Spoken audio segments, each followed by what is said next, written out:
Très simples qui sont Lucas Perry et Adrielson.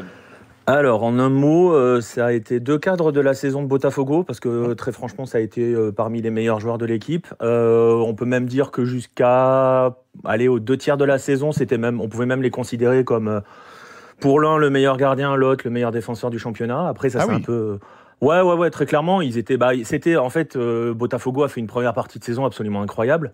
Ils ont dû s'effondrer à partir, je dis première partie de saison, ça commence à s'effondrer aux alentours de la 20-22e journée, si j'ai bonne mémoire. Ouais, les 10 derniers matchs, il n'y a pas une victoire. Ouais, voilà, c'est ça. Mais jusqu'ici, ça tenait grâce à une colonne vertébrale, essentiellement. Et cette colonne vertébrale, il y avait 2 des membres qui étaient Lucas Perry et Adrielson. Donc voilà, ils étaient vraiment...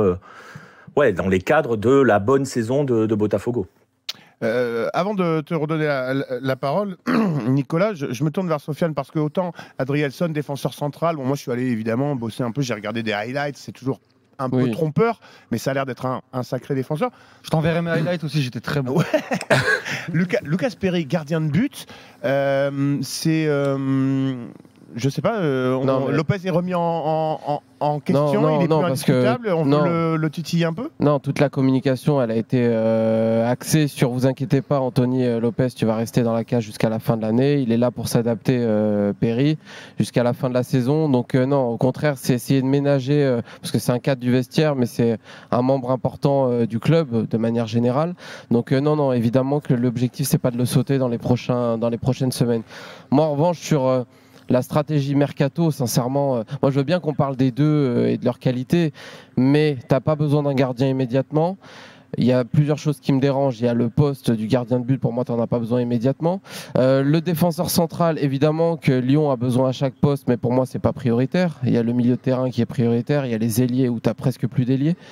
Tu en as 2, puisque Kadewere même va partir à Nantes. Donc, Noama qui va à la CAN. Et Noama qui va à la CAN. Donc aujourd'hui, tu n'as presque plus d'ailiers. Faut quand même se le dire.